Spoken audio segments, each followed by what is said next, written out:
Saudações em Cristo Jesus a todos os amados teólogos da verdade, que a graça e a paz do nosso Deus Todo-Poderoso seja sobre a sua vida, meu querido irmão, meu querido amigo, que nos dá o prazer de, nesse presente momento, estar ao alcance da nossa voz. Nós, do Grupo Teólogos da Verdade, estamos dando início a uma série Tulipe Calvinista, e falamos hoje sobre a total depravação. Meus amados, o desdobramento desse debate, dessa discussão dentro do grupo, ele se estabelece através de pequenas questões que são levantadas e nós vamos desenvolver a nossa visão a respeito, respondendo a cada uma dessas questões. A primeira é: há base bíblica para afirmarmos que o homem perdeu completamente a capacidade de optar pelo bem? Eu particularmente não concordo com a afirmação de que a depravação total implique numa perda absoluta e irrestrita da capacidade humana pela escolha do bem. Eu não vejo apoio bíblico e nem mesmo razoabilidade intelectual para admitirmos a ideia de que por conta da herança de Adão nós não sejamos mais capazes de fazer o bem. A depravação total que eu vejo na Bíblia, irmãos, ela é extensiva e corruptora e não intensiva e destruidora. Em outras palavras, ela é uma corrupção do bem e não uma destruição do bem. O ser humano nasce com a propensão de pecar, mas não com a necessidade de pecar, ou mesmo com a incapacidade de não pecar. A vontade do homem pelo bem e pela busca a Deus, de fato, foi diminuída e terrivelmente afetada, mas não destruída. Portanto, apesar dos efeitos devastadores do pecado, o ser humano ainda tem livre-arbítrio. É isso que nós vemos em Deuteronômio 30:19, Lucas 9:23, Apocalipse 22:17, dentre outros. A segunda pergunta levantada é: em que nível a depravação alcança e afeta o coração e as atitudes do homem? Eu creio que todos os homens são, por natureza, filhos da desobediência, como está lá em Efésios 2:3, merecedores da condenação e da morte temporal e eterna. E são também desprovidos da retidão e da santidade originais, como nós vemos lá em Romanos 5, versos 12, 18 e 19. Com estas maldades, eles permaneceriam oprimidos para sempre. Todavia, amados, essa realidade não o debilita por completo a perceber esse seu estado de miséria. Por isso, eu entendo que o homem, em diferentes graus e níveis, tal como pode se distanciar de Deus mais do que alguns, ele igualmente pode se aproximar de Deus mais do que alguns. Essa experiência individual e particular é justamente o meu modo de entender o livre-arbítrio. Logo, a depravação total, de fato, afeta o coração e as atitudes do homem.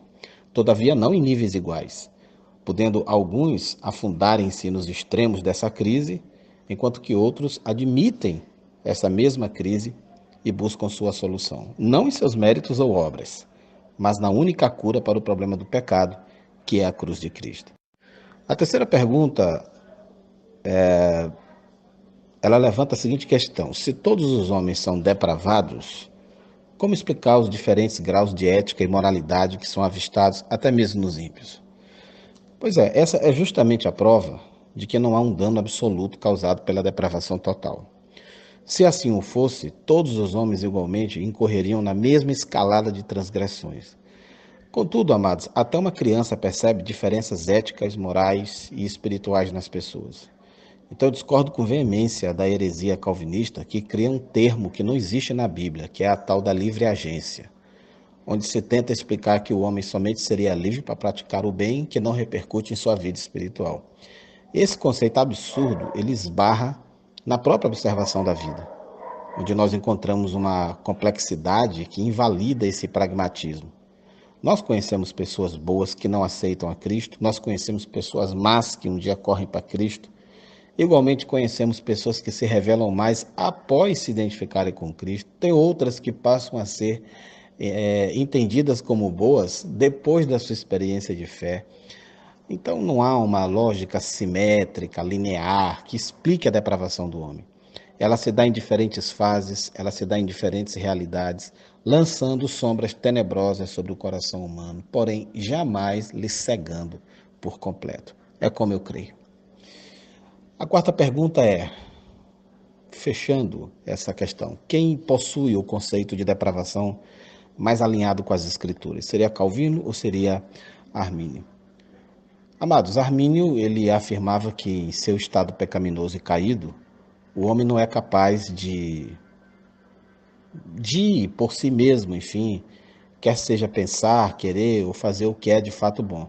Mas é necessário que seja regenerado e renovado no seu intelecto, nas suas afeições, na sua vontade, em todas as suas atribuições por Deus em Cristo através do Espírito Santo, para que ele seja capaz de corretamente compreender, estimar, considerar, desejar e realizar o que quer que seja verdadeiramente bom. Quando ele é feito um participante dessa regeneração ou renovação, eu considero que, uma vez que ele é liberto do pecado, ele é capaz de pensar, desejar, fazer o que é bom, mas não sem a contínua ajuda da graça de Deus. Então, diante disso, eu penso que Armínio ele tinha um conceito de depravação total até maior do que o de Calvino, e que é absolutamente injusta a acusação calvinista que tenta relacionar Armínio com Pelágio. Calvino e Armínio, irmãos, pensavam basicamente a mesma coisa acerca de depravação total. Armínio várias vezes ressaltou que a sua crença na depravação total do homem era a mesma que todo calvinista crê, e da mesma forma a total necessidade da graça. A sua única divergência sobre isso era quanto ao modus operandi dessa graça, se ela é uma graça irresistível ou não. Só que esse é um ponto que posteriormente nós estaremos analisando aqui. Desta feita, eu creio que o ponto no qual eu me defino por Armínio ou Calvino é justamente o livre-arbítrio. Há um grupo farto de versículos e contextos na Bíblia que provam a existência do livre-arbítrio, porque eles denotam a capacidade preservada de escolha do homem. É inconcebível a ideia de Deus nos dar opção de escolha, como muitos versículos mostram, quando ele já escolheu por nós. Isso seria uma opção falsa, para não dizer enganação. Deus estaria iludindo o homem para que este pensasse que podia escolher quando ele não tinha a mínima capacidade disso. Em outras palavras, é como se Deus quisesse que pensemos que temos livre-arbítrio quando nós não temos. Mas Deus não é Deus de confusão, como está lá em 1 Coríntios 14:33, nem é enganador. Ele não ilude ninguém e nem pode mentir, como está em Tito 1:2. Se existem escolhas, então o homem pode escolher livremente. Eu também discordo do discurso calvinista que tenta desmerecer o livre-arbítrio sob a alegação de que o mesmo fere a soberania divina. Mas isto é facilmente explicável, meus amados. Se Deus é soberano, então ele pode decidir, e efetivamente foi isso que ele fez, preservar no homem caído a capacidade de optar pelo bem e pela aceitação do convite da salvação, que somente Cristo Jesus pode fornecer. E as bases bíblicas, meus amados, para este livre-arbítrio, como eu já disse, são muitas. Eu posso citar, por exemplo, Josué 24:15, que diz: escolham hoje a quem vocês irão servir. Vejam vocês que nós temos a escolha a quem nós iremos servir. Você quer servir a Deus? Você quer servir a Satanás? A escolha é sua. Deuteronômio 28, verso 1 e verso 15. Se vocês obedecerem fielmente ao Senhor, ao seu Deus, e seguirem cuidadosamente todos os seus mandamentos que hoje lhes dou, o Senhor, o seu Deus, os colocará muito acima de todas as nações da terra. Entretanto, se vocês não obedecerem ao Senhor, seu Deus, então vejam os irmãos que há aqui uma condicional, a bênção de Deus, a salvação de Deus, o livramento de Deus está associado à livre decisão de segui-lo. Jeremias 4, versos de 1 a 2 diz: se você voltar, ó Israel, volte para mim. Diz o Senhor, se você afastar para longe de minha vista os seus ídolos detestáveis e não se desviar, se você jurar pelo meu nome do Senhor com fidelidade, justiça e retidão, então as nações serão por ele abençoadas e nele gloriarão. Salmo 119, verso 30 diz assim: escolhi o caminho da fidelidade, eu decidi seguir as tuas ordenanças. Essa declaração é impossível na mentalidade de um calvinista. Escolhi o caminho da fidelidade. Para o calvinismo, ninguém pode escolher o caminho da fidelidade. Decidi seguir as tuas ordenanças. Para um calvinista, ninguém pode decidir as ordenanças do Senhor. Mas a palavra de Deus está acima da proposta calvinista. Deuteronômio 30:19 diz: os céus e a terra tomo hoje por testemunha contra vós, de que te tenho proposto a vida e a morte. Deus propõe aqui a vida e a morte, a bênção e a maldição. Escolhe, pois, a vida, para que vivas tu e a tua descendência. Amados, isso aqui é um convite de salvação. E o homem tem a liberdade de decidir por aceitar o convite da salvação ou não. Em 2 Samuel 24:12, assim diz o Senhor, estou lhe dando 3 opções de punição. Escolha uma delas e eu a executarei contra você. Deus deu a Davi a possibilidade dele escolher entre as opções de punição.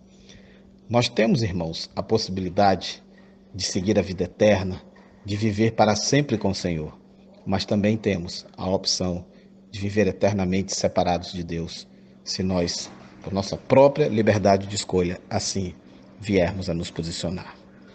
Dessa feita, traçando um paralelo comparativo entre o pensamento de Calvino com o de Armínio acerca de depravação total, mesmo eu não sendo membro de nenhum partidarismo teológico, eu considero que Armínio acertou bem mais que Calvino nessa matéria. Um grande abraço, que o Senhor nos abençoe, em nome de Jesus.